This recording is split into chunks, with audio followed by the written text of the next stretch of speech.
찬송가 270장을 찬양하겠습니다.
이어서 송진아 집사님께서 대표 기도해 주시고 이진영 집사님께서 성경 몽독해 주시겠습니다.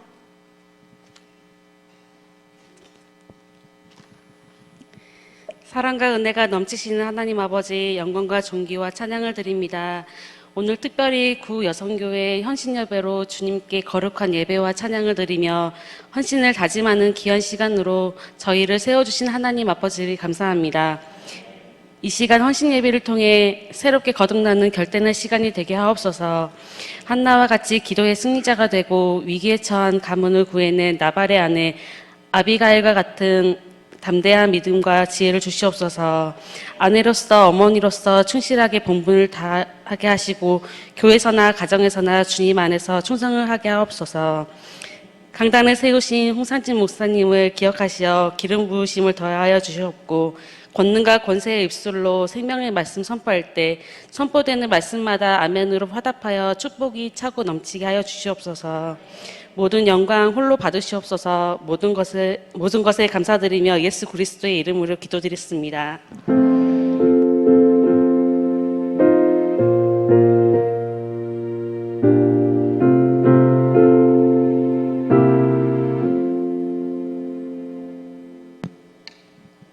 네, 오늘 볼 말씀은 여호수아 6장 8절에서 21절 말씀입니다. 성경 말씀은 여호수아 6장 8절에서 21절 말씀입니다. 제가 봉독해 올리겠습니다. 여호수아가 백성에게 이르기를 마침에 제사장 7은 양각 나팔 7을 잡고 여호와 언약 앞에서 나아가며 나팔을 불고 여호와의 언약궤는 그 뒤를 따르며 그 무장한 자들은 나팔 부는 제사장들 앞에서 행진하며 후군은 궤 뒤를 따르고 궤 제사장들은 나팔을 불며 행진하더라. 여호수아가 백성에게 명령하여 이르되 너희는 외치지 말며 너희 음성을 들리게 하지 말며 너희 입에서 아무 말도 내지 말라.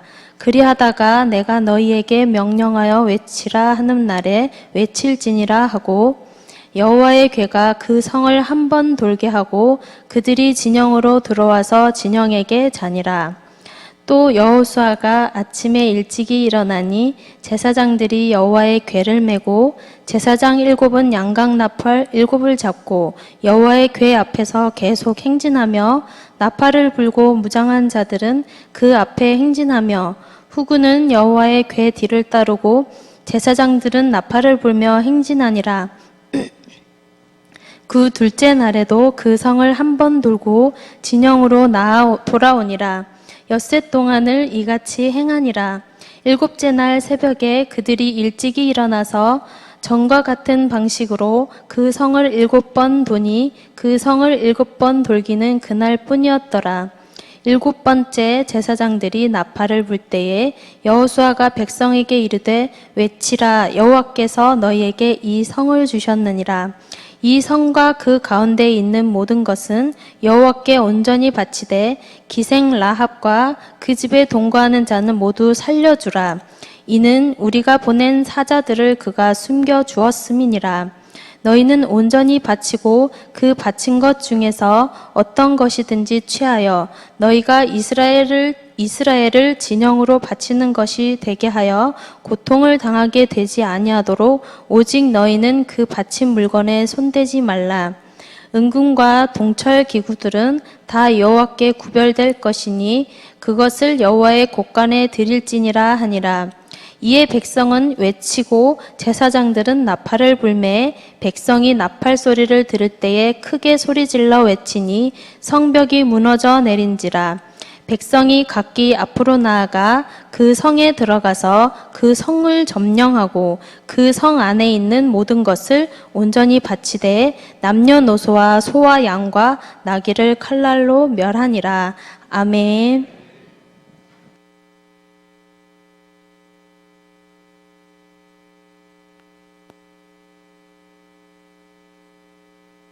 다음은 구 여성교회 특송이 있겠습니다.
이 시간 안성열린교회 홍상진 목사님께서 나오셔서 여호수아가 백성에게 명령하여라는 제목으로 말씀 전해 주시겠습니다. 네, 홍상진 목사님 소개로 나온 김우봉 목사입니다. 우리 홍상진 목사님, 강사 목사님으로 모시게 된 것을 영광으로 생각이 되고요. 홍 목사님에 대한 소개를 좀 드리고 그리고 말씀 듣는 게 좋을 것 같습니다. 우리 홍 목사님은 우리 남수원 노회 같은 소속되어 있고요. 제가 등번이 있는데 등번 바로 안타깝게도 바로 위에 계신 분입니다. 그래서 제가 바로 밑에고 그래서 늘 동기인데 입사 동기는 아니고 노회 회원 동기인데 근데 번호가 앞에 서가지고 늘 같이 이렇게 회원이 돼 있다 보니까 이 남수원 노회하고 이 지구 안에서 가장 절친한 분, 우리 홍상진 목사님입니다. 그래서 목사님 모시고 말씀 듣고 은혜 나눌 수 있게 된 것을 영광으로 생각하고 말씀을 통해서 많은 은혜를 받을 수 있기를 바라겠습니다. 나오실 때 할렐루야로 오른손 높이 들어서 환영해 주시기 바랍니다. 할렐루야.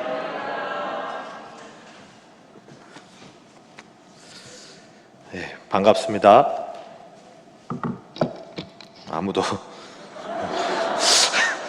목사님이 소개를 하셨는데 그렇게 번호 앞이라고 그렇게 너무 이렇게 제가 앞에 있고 싶어서 있었던 건 아니고 서류를 제출했는데 제가 먼저 제출을 해가지고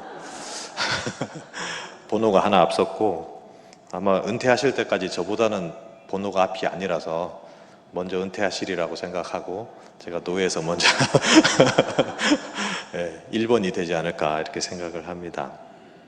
저는 공도에 있는 안성열린교회를 담임하고 있고 개척을 한 지가 이제 18년째 됐습니다. 우리 김옥국 목사님 개척하신 지 훨씬 더 선배시고 목회나 모든 면에서 정말 훌륭하시고 인생의 선배시셔서 일이 있을 때마다 같이 통화하면서 많이 여쭤보고 또 조언도 구하고 또 많이 가르쳐 주셔서 너무 감사하고 뭐 또 중앙교회 또 우리 성도님들도 아시는 분들도 좀 계시고 뭐 그러네요.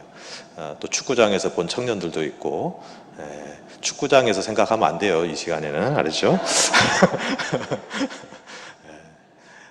제가 결혼하기 전에 저희 아내가 그 사모가 그 미용 기술이 좀 있어서 자격증도 있고 또 그래도 그때 당시 여의도 쪽에서 미용실에서 오랫동안 근무한 건 아닌데 좀 근무를 했었어요. 그래서 연예인들도 많이 보고 뭐 그랬다고 하더라고요. 그래서 결혼하면서부터 지금까지 이제 결혼한 지가 지금 한 26년이 됐나요? 7년이 됐나요? 기억이 안 나네요. 한 6년 정도 됐는데 제 이발을 저희 아내가 항상 해줍니다. 돈도 없고 뭐 굳이 미장원 갈 일도 없고 그렇지 않습니까? 자격증 있는 사람이 있으니까. 저는 헤어스타일이 뭐 그렇게 신경 쓰지 않는 편이고 항상 그냥 좀 짧게, 좀 길면 짧게 이런 거예요. 그러니까 항상 이제 그것을 쓰면서 결혼할 때 혼수품 중에 하나가 이제 우리가 이런 말씀은 안 되지만 혼수품 중에 하나가 바리깡이었어요. 내가 그걸 꼭 사와라. 이제 뭐 정기적으로 깎는 거예요. 이제 깎고 가위로도 다 정리를 해주고 이제 하는데 개척을 하고 나서 보니까 실은 또 미장원 갈 비용들도 비싸고 또 집사람이 항상 하니까 제가 뭐 그렇게 걱정 없었는데 토요일 날 한 번은 좀 머리가 좀 길어서 이게 이제 좀 잘라야 되겠다 싶어서 토요일 날 저녁 먹고 이제 좀 이발을 좀 했으면 좋겠다 해서 이제 준비를 하고 있었습니다. 그 기계가 이제 결혼하고 나서 개척하고 뭐 이렇게 시간이 지나니까 거의 한 10몇 년 쓰던 거였어요. 조금 불안한 부분들이 좀 있었어요. 이게 충전을 하는 식인데 충전을 해도 잘 안 되거나 아니면 선을 꽂아서 이렇게 써야 되는데 근데 머리가 좀 길어서 이렇게 이제 한쪽은 이제 머리로 이제 먼저 이렇게 바리깡으로 반을 밀었어요. 이렇게 밀었어요. 밀었는데 얘가 안 되는 거예요. 밤 8시에 미장원 안 열잖아요. 그죠? 그리고 그날 다음날 아침이라도 일찍 그러면 이렇게 미장원 뭐 주일이지만 어쩔 수 없이 가야 되는 상황이 놓이면 가겠는데 제가 그때는 부교육자가 아무도 없던 개척하던 시대니까 유초동부 예배가 9시 제가 이제 인도를 해가 애들 차량 운행을 해가지고 와야 되니까 8시부터 누가 없지 않습니까? 그렇죠. 반을 깎았는데 반은 이렇게 길고 반은 이렇게 짧고 이 상태가 된 거예요. 근데 이제 이게 그냥 서버린 거예요. 충전을 아무리 해도 안 되고.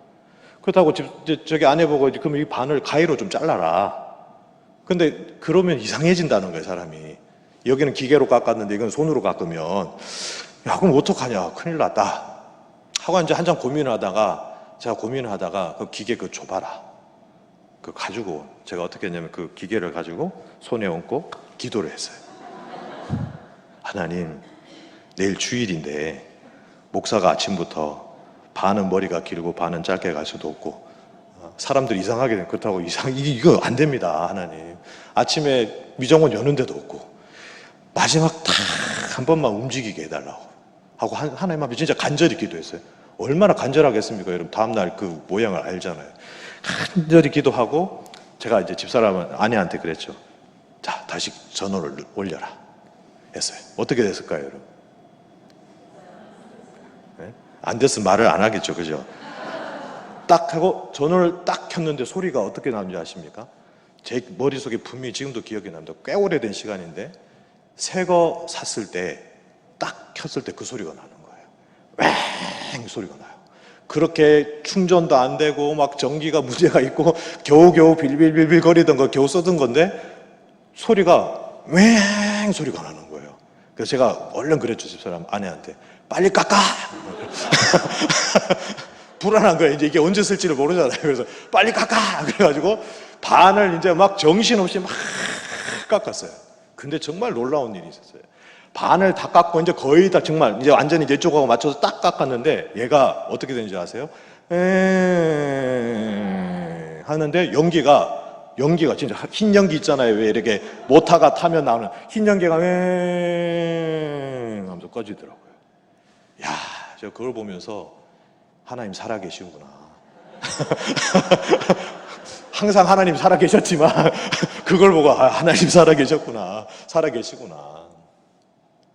기계를 놓고 기도했어요. 뭐 저는 기계 놓고 자주 기도합니다.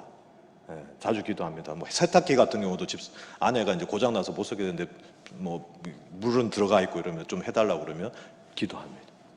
제가 또 목회하기 전에 남미에 좀 있었는데 남미에 있을 때 거기 볼리비아라는 곳에 있었는데 선교사님하고 있을 때 제초 작업을 하는데 이 제초기를 그때 당시 뭐 한 27, 8년 넘었죠. 거의 이렇게 제초기를 빌려가지고 왔는데 1시간에 비싸요. 근데 하다 보니까 안 되는 거예요. 그래서 신학생들하고 다 불러서 10명이서 제초기 붙들고 기도하는 거예요. 하나님, 이 제초기 비싸게 빌려왔는데 좀 돌아가게 해달라고. 그러면 진짜 돼요. 돼서 막 깎고 시간 지나면 또 왱 하고 이제 이렇게 되는 거예요.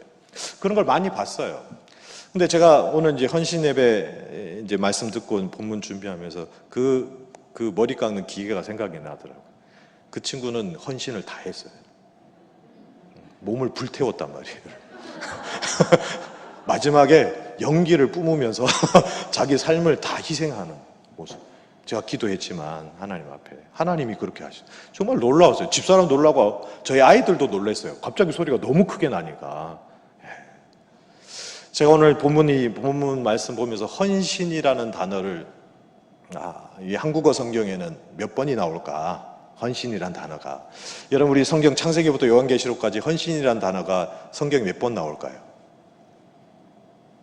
그 세본 사람은 별로 없죠, 그렇죠? 많이 나올까요? 적게 나올까요? 많이 나오겠죠, 그렇죠? 근데 제가 세어봤거든요. 달지는 않고 그냥 컴퓨터를 쳐봤어요. 이렇게 헌신 이렇게 쳐봤어요. 3번 딱 나와요. 한국어로 헌신이란 단어를 정확하게 표현한 건 딱 3번 나와요. 생각보다 적지 않습니까? 그렇죠? 물론 본문은 그런 의미들, 헌신에 관련된 의미들은 상당히 많지만 헌신이라는 단어를 정확하게 쓴 단어의 본문은 딱 3번 나오더라고요. 여호수아서에서 죄송합니다. 출애굽기에서 한 번 나오고 그리고 사사기에서 한 번 나오고 제가 한 본문은 좀 기억이 안 나네요. 3번 딱 나오더라고요. 야, 우리가 헌신을 그렇게 이야기 많이 하고 헌신과 관련된 본문을 그렇게 많이 말씀을 듣고 하는데 정작 한국어로 헌신이라는 단어로 정확하게 표현한 본문이 3가지밖에 없어? 좀 놀랍더라고요. 그래서 제가 그 헌신이란 단어를 찾아보면서 제일 처음에 나왔던 성경에 제일 처음 나오는 헌신의 본문은 어디냐면은 출애굽기에 나와요. 우리 오늘 이 본문도 있지만 우리 출애굽기 말씀을 잠깐 한번 보고 같이 또 보도록 하겠습니다. 출애굽기 32장입니다. 출애굽기 32장 29절 말씀이에요. 구약 성경 출애굽기 32장 29절 말씀. 출애굽기 32장 29절 말씀인데요. 찾으셨으면 우리 같이 한 목소리로 출애굽기 32장 29절 말씀 한번 읽겠습니다. 모세가 이르되 각 사람이 자기의 아들과 자기의 형제를 쳤으니 오늘 여호와께서 헌신하게 되었니라. 그가 오늘 너희에게 복을 내리시리라. 아멘. 이게 어떤 사건이냐면 모세가 시내산에 40일 동안 하나님 앞에 있으면서 십계명과 여러 말씀을 받았어요. 40일이 지나고 내려왔더니 백성들이 기도하면서 금식하면서 다 기다렸으면 얼마나 좋았겠습니까? 그렇죠? 그러지 않고 뭘 했습니까? 네. 금송아지를 만들어 놓고 거기에서 앞에서 막 춤을 추면서 잔치를 벌여놓고 하는 말이 이 금송아지가 우리를 애굽에서 건져낸 하나님이시다, 신이다 하면서 막 거기서 난리를 피우는 걸 보고 이 모세가 너무 화가 나서 그 두들판을 던져버렸죠. 그리고 하나님께서 명령하셨어요. 오늘날 하나님 편에 서 있는 사람이 누구냐? 라고 하니까 레위 지파 사람들이 이 모세 쪽으로 섰어요. 그리고 하나님 뭐라고 명령하셨냐면 정말 끔찍한 사건이에요. 이 레위 지파 사람들에게 어떻게 했습니까? 내 친구와 내 가족과 내 친척과 있는 사람들 다 죽여라. 이렇게 했어요. 그래서 실제로 그 일을 다 행합니다. 28절 말씀을 보면 이렇게 말씀하셨죠. 레위 자손이 모세의 말대로 행하매 이날에 백성 중에 3,000명 가량이 죽임을 당하니라. 3,000명이 죽었어요. 그 일을 다 하고 나니까 하나님께서 모세를 통해서 이 레위 지파에게 뭐라고 했냐면 여호와께 헌신하였다 이렇게 표현해요. 이 헌신이라는 단어 외치고는 너무 좀 무섭고 야 어떻게 사람을 이렇게 죽였는데 이런 단어를 쓸 수 있을까만큼 요즘 시대로 보면 정말 말도 안 되고 있을 수도 없고 있어서도 안 될 것 같은 본문인 거예요. 근데 그걸 헌신으로 썼어요. 그래서 이 헌신이라는 단어가 그럼 뭐길래 도대체 이 헌신이라는 단어가 뭐길래 여기다가 이게 헌신이라는 단어를 썼을까 하고 제가 히브리어 이제 사전을 좀 찾아봤더니 이 헌신이라는 단어는 뭐 히브리어를 굳이 말씀은 드리지 않겠습니다. 저도 기억을 못하고 여러분도 들을 때는 하지만 실은 쉽지 않고 내용만 말씀드릴게요. 포도를 따면 포도주 틀에다가 포도를 다 집어넣고 막 밟습니다. 가득 차고 그러면 즙이 나오죠. 그렇죠? 그럴 때 빈 공간이 없고 잘 하도록 막 사람들이 올라가서 밟습니다. 심지어는 뭐 그게 한두 명이 아니라 10여 명 이상, 20명 가까이 올라갈 수 있는 큰 틀이죠. 그래서 그 틀이 꽉 차서 빈 틈이 없는 그 상태를 헌신이라고 이야기하더라고요. 이게 무슨 말일까? 그리고 또 보니까 어떤 시간, 이건 공간적인 개념이에요. 그러니까 어떤 공간 안에 빈틈 없이 차 있다라는 그런 의미예요. 예를 들면 이 컵에 물이 가득 찼는데 공기 한 방울도 안 섞이고 물로만 가득 차 있는 빈틈 없는 상태. 그리고 시간도 마찬가지예요. 시간을 언제 쓰는지 하면 하나님이 하나님의 때에 하나님께서 정확하게 이루시는 그 정확한 빈틈 없는 상태를 헌신이라는 단어에 쓰더라고요. 그러니까 하나님께서 우리에게 말씀하시고 명령하신 것을 이 레위 지파는 빈틈 없이 지켰던 거예요. 빈틈 없이. 한치의 오차도 한치의 어떤 자기의 감정이나 개인적인 사유나 개인적인 것들을 넣지 않고 하나님이 원하시는 그것을 완전하게 채웠다는 거예요. 완벽하게. 시간적으로 공간적으로 모든 일에. 그 행한 일들을 보고 하나님께서 뭐라고 말씀하셨냐면 여호와께 헌신하게 되었느니라 그랬어요. 그래서 레위 지파는 헌신을 함으로 말미암아 복을 받았다고 말씀하고 있어요. 이 출애굽기에 그렇게 말씀해요. 헌신하게 되었고 너희에게 복이 되었다. 복을 내리시리라 라고 말씀합니다. 자, 다시 오늘 본문 말씀을 좀 돌아오면 오늘 이 본문 말씀은 저와 여러분이 너무 잘 아시는 말씀이죠. 출애굽을 하고 요단강을 건넌 다음에 여호수아가 여리고성 앞에 섰습니다. 이 여리고성은 아시는 것처럼 그때 당시 이스라엘 땅에서 가장 큰 성이에요. 가장 큰 성이에요. 그리고 지리학적으로는 중심은 아니지만 모든 요충지나 모든 면에서 가장 중심적인 성이라고 보시면 돼요. 지금도 여리고성을 발굴하고 있습니다. 지금도 고고학자들이 발굴하는데 그 규모가 상당히 지금 시대하고 비교할 수는 없겠지만 상당히 큰 성이에요. 그러니까 그 성을 함락하고 차지하면 그쪽 지역에 있는 모든 사람들은 자연스럽게 쓰러지고 항복하고 할 수 있는 그런 중요한 곳이에요. 중요한 곳. 근데 여호수아가 이제 그곳에 딱 섰을 때 여호와의 군대 장관이 오셔서 말씀하시죠. 그러면서 명령을 하셨어요. 자, 내용들은 여러분 잘 아시지 않습니까? 그렇죠?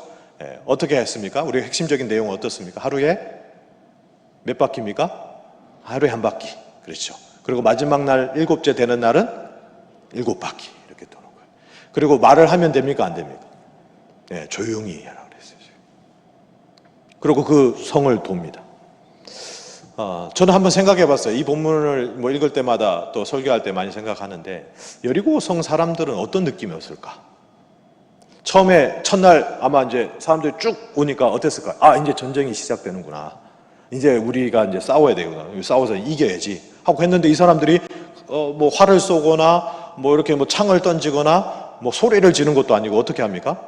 아무 말도 안 하고 한 바퀴를 툭 도는 거예요. 여러분이 성에 계셨으면 어떤 느낌이었을까요? 어떤 느낌이었을까요, 여러분?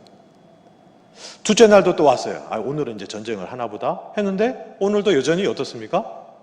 아무 말도 안 하고 또 한 바퀴를 도는 거예요. 성에 있는 사람도 이상했을 거고 그 성을 도는 사람들도 어쩌면 좀 이게 뭐지 이게 뭐 싸우는 것도 아니고 안 싸우는 것도 아니고 차라리 뭐 모여서 기도하는 것도 아니고 뭐 이게 뭘까 도대체 왜 이러지? 라고 할 수도 있을 거예요. 어쩌면 사람들 속에 3일째도 한 바퀴 돌고 4일째도 한 바퀴 돌고 5일째도 한 바퀴 돌고 6일째도 한 바퀴 돌고 마지막 날 몇 바퀴를 돌았습니까? 7바퀴를 돌았어요. 마지막 날은 특별히 15절의 말씀에 보면 이 여호수아서 6장 15절의 말씀에 보면 마지막 날은 7째 날 새벽에 그들이 일찍 일어났어요. 왜 일찍 일어났겠습니까, 여러분? 7바퀴 돌아야 되니까. 7바퀴 돌아야 되니까. 6일 동안은 한 바퀴만 돌면 되는데 그리고 하루가 가는 건데 뭐 시간이 다 가진 않더라도 최소한 우리 할 일은 다 끝났는데 마지막 되는 날은 7바퀴를 돌아야 되는 거예요. 그러니 아침 일찍 일어나서 7바퀴를 도는 거예요. 7바퀴. 한 바퀴, 2바퀴, 3바퀴. 근데 왜 그렇게 도는 겁니까, 여러분? 하루에 한 바퀴씩 마지막 날 7바퀴를 왜 돌았을까요? 왜 돌았습니까? 하나님이 말씀하시니까요. 그러니까 이 성경의 포인트는 여기 있는 거죠. 여호와께서 여호수아에게 말씀하셨어요. 오늘 본문의 제목은 제가 몇 절이냐 하면 그 10절 말씀에 나온 여호수아가 백성에게 명령하여 이르되라고 했어요. 8절에도 더 나오죠. 여호수아가 백성에게 이르기를 했어요. 근데 이 여호수아가 백성에게 명령하고 이런 것은 여호수아는 누구에게 받은 겁니까? 하나님께 받은 거지 않습니까? 그러니까 하나님께 받은 말씀을 이 여호수아는 한치의 오차도 없이 빈틈도 없이 백성들에게 다 말한 거예요. 그리고 이 여호수아의 말을 들은 이 백성들도 한치의 오차도 없고 빈틈도 없이 어떻게 했습니까? 하나님 말씀대로 지켰던 거예요.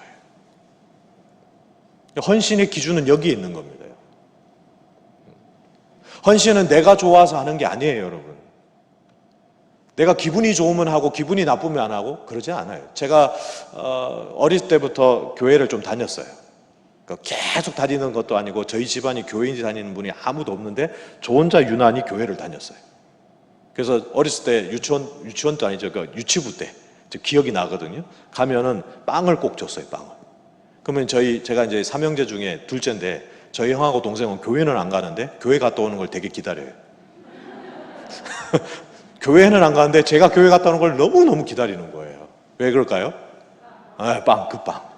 근데 저는 또 안 먹었어요, 정말. 안 먹고 그걸 집에 가져갔어요. 가져가서 형 주고 동생 주고 저 먹고 이렇게 먹었어요. 근데 그때 전도를 안 했어요, 제가. 형도 같이 가서 빵 먹자 이런 소리 하면 되는데 그 소리는 안 하고 그냥 빵만 가져와서 줬었어요. 그러다가 이제 좀 다니다가 또 뭐 어릴 때니까 시험 들 일은 없고 이제 다른 재미에 빠져서 또 놀다가 한 1, 2년 쉬다가 또 교회 한 1, 2년 다니다가 또 6학년 초등학교 국민학교 6학년 때 교회를 좀 다녔는데 전도사님 우리 집에 신방 온다니까 어머니가 싫어하시더라고. 그 다음 주부터 안 나갔어요. 교회 어머니가 교회를 안 다니시니까 뭐 전도사님이 그러니까 이제 그러고 나서 이제 제가 좀 나중에 이제 고향에 살다가 이제 서울로 이사 와서 다니면서부터 그때부터 열심히 이렇게 다녔어요. 중고등부 이제 회장도 하고, 중고등부 때 찬양대도 성가대도 하고 열심히 했습니다. 제가 다니던 교회가 서울 신림동에 있었는데, 제가 처음에 나갔을 때만 해도 한 60명, 70명 되던 교회가 한 200명, 300명까지 성장하고 부흥하던 그때죠. 그러니까 뭐 학생들도 많아지고 청년들도 많아진 그때였죠. 제가 하나님 앞에 하나 이제 그 약속한 게 있었어요. 예배당 청소를 내가 하자. 예배당 청소를. 근데 여러 명 모아서 한 게 아니라 저 혼자 했어요. 저 혼자 했는데 어느 정도냐면 이 정도 됐어요. 상가였는데 상당히 컸거든요. 이 정도 되는 대로 혼자 했어요.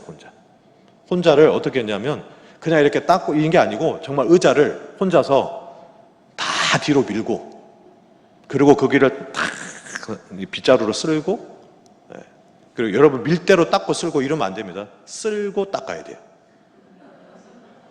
반대로 하면 먼지가 그잖아요, 그죠? 그래서 제가 어떨 때는 보면 막 청소하는데 막 그냥 닦고 나서 쓰고 막 이런 친구들 보면 왜 그러면 안 된다. 먼지 다 난 거를 닦아야지. 그래서 제가 그래 닦고 또 의자 밀고 그거를 하는데 혼자 하는데 한 2시간 했어요. 나중에 한 1년을 하니까 1년 했습니다. 좀 1년 넘게 하고 나니까 사람들이 그래요. 오늘 여전도에서 청소했는데 이러더라고요. 그래서 제가 그건 그분 몫이고 그건 그분 몫인 거예요. 그분들은 그분 몫을 하는 거고요. 저는 제가 하나님 앞에 하기로 약속했고 그것이 기쁘니까 제 몫이에요. 거기가 더러운지 뭐 깨끗한지가 중요한 게 아니에요. 그건 내가 하나님 앞에 하기로 한 몫이니까 내가 하는 거예요. 그래서 이제 2년 넘게를 했어요, 제가. 정말 토요일마다 꼭 했어요, 토요일마다. 한 번도 빠진 적 없이 토요일마다 꼭 했어요. 그러고 났는데 시험에 들었어요, 한 번. 무슨 시험에 들었냐면 2년을 넘게 하니까 어떤 분이 그러더라고요. 제가 기억도 안 나요. 어떤 분이 저거 왜 혼자 하냐? 그러더라고요. 근데 그 말에 기가 막혀요. 시험은요, 막 싸우거나 막 이래서 들지 않고 살짝 진짜 그래요. 저보고 그냥 왜 혼자 하냐? 이 말에 시험이 확 드는 거예요. 어떤 시험이요? 그치, 왜 내가 혼자 하고 있지? 내가 왜 이거 혼자 하고 있는 거예요? 확 살짝 열받는 거예요. 웃기지 않습니까? 누가 하라는 적도 없고 그렇지 않습니까? 누가 하라는 적도 없고 시킨 적도 없고 자기가 해놓고는 자기가 혼자 시험에 드는 거예요. 시험이란 원래 이런 겁니다, 여러분. 절대로 시험은요 뭐 이상하게 드는 게 아니에요. 자기가 혼자 한다고 해놓고는 자기 혼자 시험에 드는 거예요. 그래서 그러고 그 이후로는 해본 적이 없어요. 청소를 안 해. 물론 이제 개척하고 이래도 하지만 그렇게는 안 했어요. 2년 넘게를 했어요. 그러니까 나중에 보니까 나중에 제가 목회자가 되고 보니까 물론 하나님이 기쁘게 받으시고 그것이 하나님 앞에 선한 목적인 것은 맞겠지만 한편으로는 제 생각은 어떤 마음이 들었냐 하면은 내가 좋아서 했구나. 내가 좋아서 했구나. 내 만족으로 했구나. 내 만족으로. 내가 이걸 하면 뭔가 내가 만족스러운 거예요. 내가 뭐 대단한 일을 한 것 같고 물론 100% 그런 건 아닙니다. 분명히 하나님 앞에 내 마음을 다하고 한 것들이 있지만 한편으로는 그 마음 속에 내가 내 만족과 내 기쁨과 내 즐거움과 내가 어떤 목표를 세워놓고 이걸 뭘 채우는 것 같은 그런 느낌의 것이구나. 성가대도 했어요. 여러분 성가대는 주로 여자보다 남자가 부족하지 않습니까? 그렇죠? 중앙교회는 원체 목사님이 찬양 좋아하셔서 뭐 그럴 일은 없지만 대부분 남자들이 부족해요. 그래서 고등부 때부터 이제 성가대를 했어요. 할 줄도 모르는데 저는 악보 볼 줄 몰랐거든요. 하라 그러니까 서 있었어요, 그냥. 서 있다 보니까 뭐 소프라노도 불렀다가 어떨 때는 엘토가 크시면 또 엘토 따라 불렀다가 뭐 이렇게 혼자 사부를 다 하는 거죠. 대단한 사람이 온 거예요, 성가대에. 왜냐하면 자기가 이렇게 파트를 쫙 혼자 하는 게 아니라 어떨 때는 뭐 소프라노가 약한지 소프라노 도와드렸다가, 좁게 말하면 엘토도 도와드렸다가, 혼자 막 테너 했다가 베이스 했다가 막 이렇게 그러다 이걸 몇 년 하니까 나중에 이제 악보가 이제 눈에 보이고 뭐 그러더라고요. 근데 어떤 날은 제가 컨디션이 안 좋아, 그러니까 몸의 컨디션보다는 이제 마음에 왜 다운될 때가 있지 않습니까? 뭐 다투거나 뭐 그럴 수도 있고. 그러고 나면 찬양대를 이제 성가대를 안 가는 거예요. 그럼 집사님들이 안 그래도 남자 없는데 서라도 있어야 되지 않냐.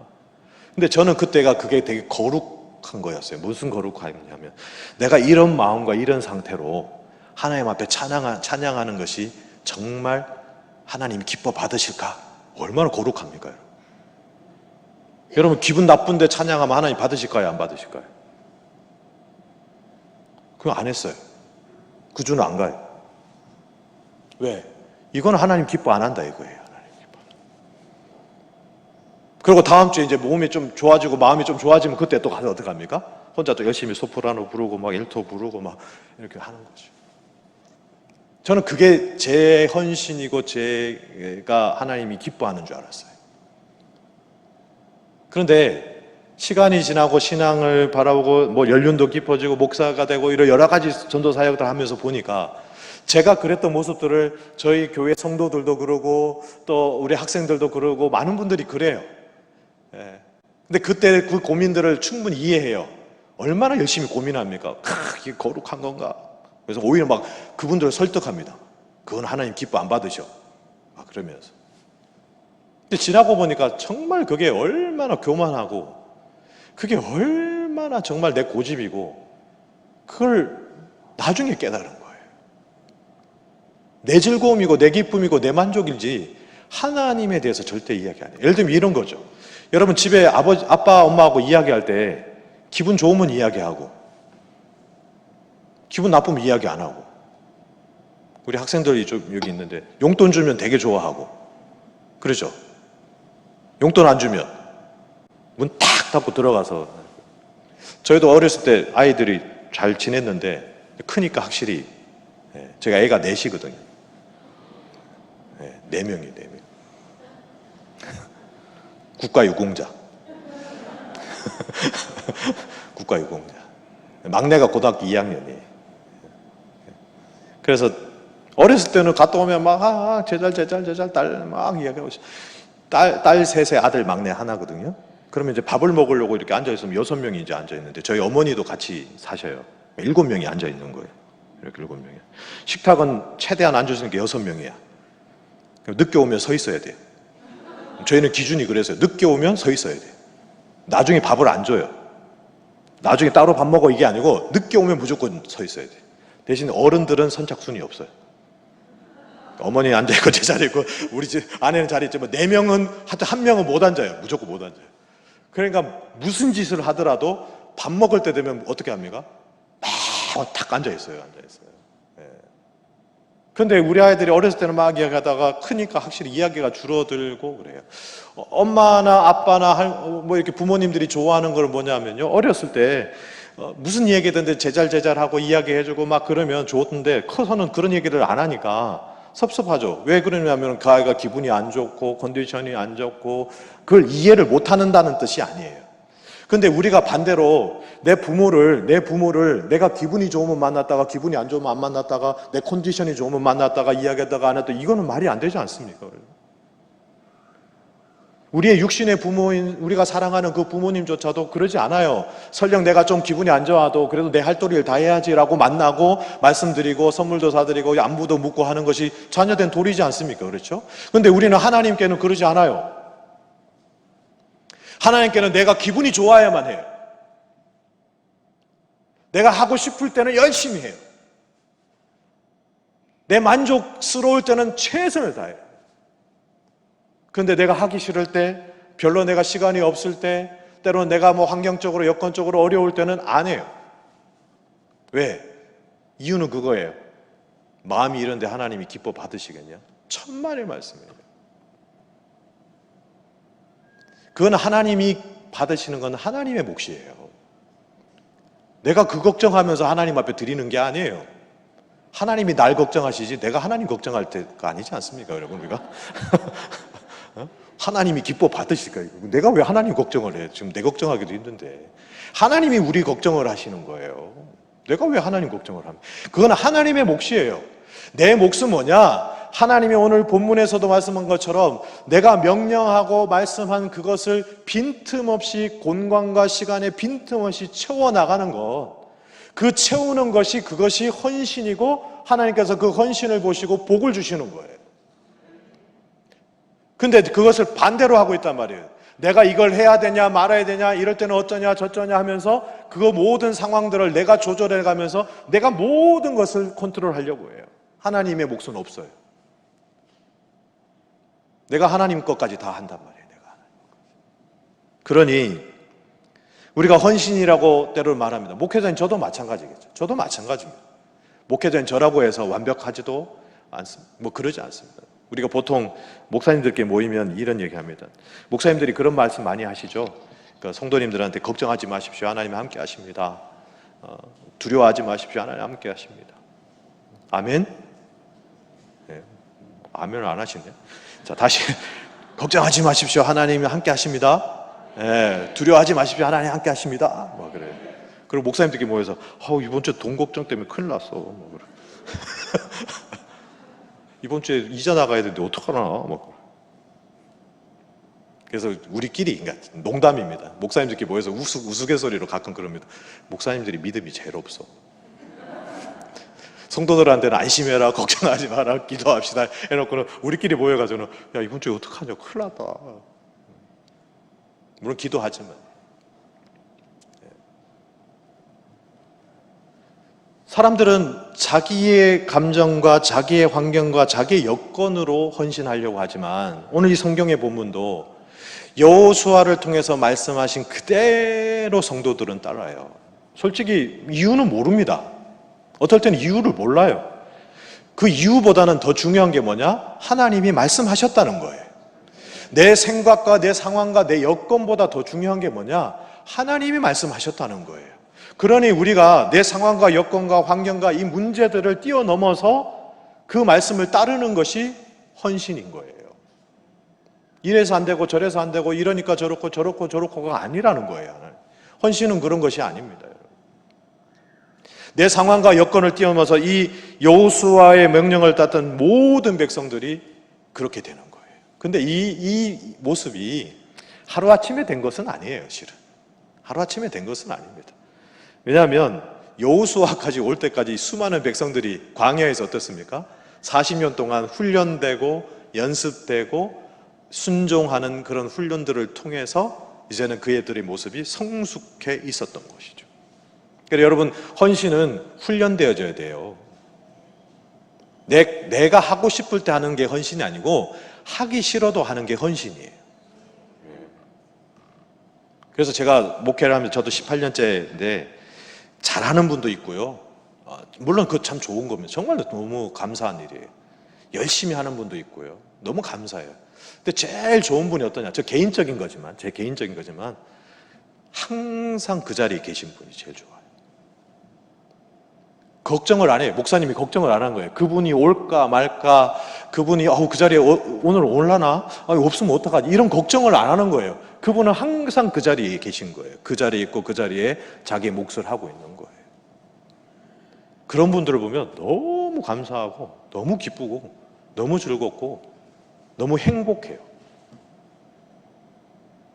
오늘 이 본문의 말씀 내용을 우리가 너무나도 잘 알지만 이 헌신의 기준들을 잘 보시기 바랍니다. 그리고 나서 하나님께서 이 여호수아를 통해서 뭐라고 말씀하셨냐면 6장 17절에 보면 이 성과 그 가운데 있는 모든 것은 여호와께 온전히 바치되 그랬어요. 다 하나님 앞에 바치라는 거예요. 너희 게 아니라는 거예요. 너희 게 아니에요. 대신 기생 라합과 그 집에 동거하는 자는 모두 살려주라 라고 말씀했습니다. 18절, 19절에도 계속 말씀해요. 이 부분에서 계속 강조를 합니다. 너희는 온전히 바쳐라 이거예요. 사도행전에 보면 그 헌금 때문에 죽은 사람이 있죠. 사도행전에 아냐니아하고 사피라예요. 그 사람들이 왜 죽었을까요, 여러분? 이게 다냐고 물었을 때 다가 아닌데 어떻게 했습니까? 다라고 이야기했어요. 온전하지 못했던 거예요, 온전하지. 제가 가끔 우리 성도님들한테 이런 질문하는데, 그러면 요즘은 어떻게 될까요? 요즘은 죽을까요? 안 죽을까요? 다음 주에 갑자기 안 나오시면 뭐야, 큰일이네. 여러분, 요즘은 죽을까요? 안 죽을까요? 그러면 이제 어떤 분은 이 기준이 뭐냐면 구약이냐 신약이냐고 그러죠. 그렇죠? 그건 신약의 사건이죠. 성령님이 임하신 후 사건이죠. 근데 죽었나요? 안 죽었나요? 그럼 요즘도 죽을 수 있을까요? 안 죽을까요? 죽을 수 있어요. 근데 그거는 우리가 그러니까 죽었다 말았다고 말하면 안 되는 것이죠. 그건 하나님의 몫인 거예요. 하지만 그럴 수도 있어요. 그걸 부인해서는 안 돼요, 여러분. 대신 그랬는데 살려준 게 은혜지. 그렇지 않습니까? 저도 어렸을 때 교회 안 다니는 어머니도 그래도 헌금해야 된다고 헌금 주면 어떡합니까? 100원, 그때도 100원, 10년 후에도 100원, 20년 지나도 100원. 50원짜리 2개 주면 이렇게. 그때는 매미채가 있었거든요. 기억나시나요? 네. 요즘은 바구니를 돌리지만 예전에는 매미채처럼 이렇게 길게 짝대기가 있었어요. 거기다 바구니를 이렇게 해놨어요. 그래가지고 이렇게 멀리서부터 제 앞에다가 탁 이렇게 하면 탁, 그 다음에 탁 헌금위원이 그렇게 했어요. 탁, 탁, 탁, 탁. 그러니까 안 할 수가 없어. 없어도 하는 척이라도 해야 돼요. 꺼내가지고. 엄마가 50원 주면 50원 준 거 그냥 어떻게 해야 돼요? 이거 뭐 사먹긴 해야 되는데 안 할 수는 없으니까 친구도 보고 그러니까 그냥 하는 척하고 주머니에 넣었다가 이렇게. 모르잖아요. 손 넣었다가. 그럼 막 사먹어. 친구들이 너 이거 돈 어디서 났냐 그러면 다 알아. 안 죽고 살아난 게 하나님의 은혜인 거예요. 그렇죠? 여러분, 우리가 너무 쉽게 헌신을 쉽게 생각하시면 안 됩니다. 구약이니까 그랬지. 구약이라고 해서 레이지파 사람들이 자기 친척들과 사람들을 죽이는 것이 쉽다라고 말할 수는 없어요, 여러분. 그게 어떻게 쉽습니까? 3,000명이나 죽어나갔어요. 쉬웠다는 뜻이 아니고요. 헌신은 그만큼 어려웠다는 거예요. 쉬운 일이 아닙니다, 헌신은. 헌신을 쉽게 생각하지 마세요. 헌신이라는 단어를 제가 국어사전에 한번 찾아봤거든요. 제가 국어사전에 찾아보니까 어떤 일이나 남을 위하여 이게 중요하더라고요. 자신의 이해관계를 생각하지 않고 몸과 마음을 바쳐 있는 힘을 다하는 것이 헌신이래요. 오늘 구여전도의 회원들 아멘이십니까? 자, 다시 읽어드릴게요. 어떤 일이나 남을 위해서 자신의 이해관계를 생각하지 않고 몸과 마음을 바쳐 있는 힘을 다함. 이게 헌신이래요. 국어사전에도 이렇게 이야기하고 있어요. 국어사전도 이런데 성경에서 헌신하는데 그걸 하든지 말든지 뭐 하고 싶으면 하고 하나님은 그래도 좋으신 하나님이시고 사랑의 하나님이시니까 그냥 하고 싶으면 하고 하기 싫으면 안 해도 되고 이렇게 말씀하신 적이 단 한 번도 없다는 거예요. 성경은 네가 이럴 때 이렇게 하고 이럴 때는 이렇게 하라고 말씀하신 적도 한 번도 없어요. 너 상황이 이러니까 이렇게 하라고 말씀하신 적이 한 번도 없어요. 그냥 기도해라, 감사해라, 사랑해라 이렇게 이야기하지. 야, 웬만하면 사랑하고 저 원수 같은 거는 그냥 사랑을 좀 나중에 해도 되고 뭐 이렇게 말씀한 적이 한 번도 없다는 거예요. 그러니까 헌신은 그런 기준이에요. 내가 이해관계와 내 삶의 어떤 기준과 환경과 여건에 의해서 헌신이 이야기하는 것이 아니라 하나님이 말씀하신 것들을 빈틈없이 공간과 시간에 빈틈없이 그 일을 다 이루어 나가는 것, 그것이 헌신이라는 거예요. 그런데 이 헌신의 결과에 하나님은 복을 주신다는 거예요. 복을 주신다는 거예요. 나라에서는 의무를 다했다고 복 주지는 않잖아요. 그렇죠, 여러분? 여러분 투표했다고 상 받으신 적은 없죠? 물론 세금 잘 내면 뭐 이렇게 상 주시는 경우 있지만 여러분 세금 잘 냈다고 상 주지는 않지 않습니까? 그렇죠? 근데 하나님은 헌신과 의무를 이야기하는데도 불구하고 복을 주시는 경우들이 많아요. 특히 십계명에 보면 내 부모를 공경하라. 그 다음에 뭡니까? 그리하면 네가 장수하리라 이렇게 되어 있어요. 희한하죠? 다른 거는 복이 없는데 특히 부모를 공경하면 네가 장수하리라고 딱 그 결과를 이야기하고 있어요. 의무를 이야기하는데 복을 이야기해요. 헌신을 이야기하면서 하나님은 복을 말씀하신단 말이에요. 그러니까 하나님은 우리에게 헌신을 말씀하시지만 헌신으로 끝나는 것이 아니라 그 헌신의 결과로 복을 주시는 거예요. 여러분 복 받고 싶으시면 헌신하십시오. 물론 그렇게는 아니지만 그런 마음이 하나님 그런 결과를 주신다는 거예요. 자, 그리고 우리 본문 19절, 20절, 21절 마무리 좀 하도록 하겠습니다. 은금과 동철 기구들은 다 여호와께 구별될 것이니 그것을 여호와의 곳간에 드릴지니라 하니라.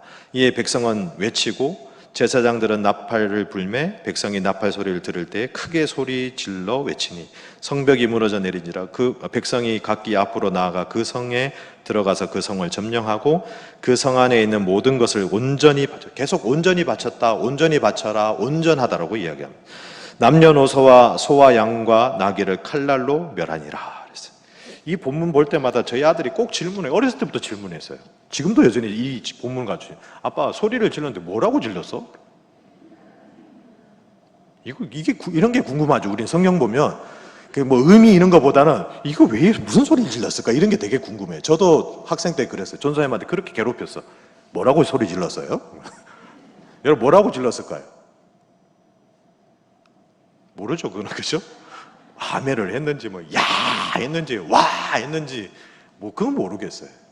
근데 소리를 질렀어요. 왜? 그게 하나님의 명령이고, 하나님의 뜻이고, 그게 하나님 앞에 해야 될 헌신이라고 생각하기 때문에.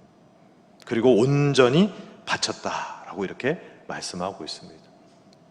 오늘 우리 구여전도회, 우리 여전도 회원분들, 헌신의 의미를 다시 한번 잘 새기시기 바랍니다. 지금도 헌신하고 계시고 앞으로도 헌신하시겠지만 여기 계신 우리 저와 여러분 모두에게 하나님이 우리에게 헌신을 요구하실 때는 빈틈없이 공간과 모든 것들이 완전히 이루어지기를 원하시는 겁니다. 그것이 헌신입니다. 이 시간 우리에게 주신 이 귀한 말씀들을 생각하면서 다시 한번 헌신의 의미를 새겼으면 좋겠습니다. 기도하겠습니다. 하나님 아버지 감사합니다. 우리에게 헌신의 의미를 다시 한번 새기게 하여 주심을 감사드립니다. 여호수아도 그랬고 또 출애굽기 시대도 그랬고 신약의 시대에도 그랬던 것처럼 성도들이 하나님의 말씀과 하나님의 뜻에 빈틈없이 그 일을 이루어 나가는 그 모습들을 통해 하나님께서 헌신하였다. 또 그리고 복을 주시는 모습들을 보았습니다. 하나님 오늘 우리 구여전도의 우리 회원들 또 이 자리에 함께한 우리 모두에게 헌신의 참된 의미를 다시 한번 새기게 하여 주시고 헌신을 통하여 주시는 귀한 은혜들을 누리게 하여 주시고 그래야 할 때 더 많은 사람들이 하나님 앞에 교회를 위해 사역을 위해 헌신하는 일들이 넘쳐나게 인도하여 주시옵소서. 감사드리며 예수님의 이름으로 기도드립니다. 아멘.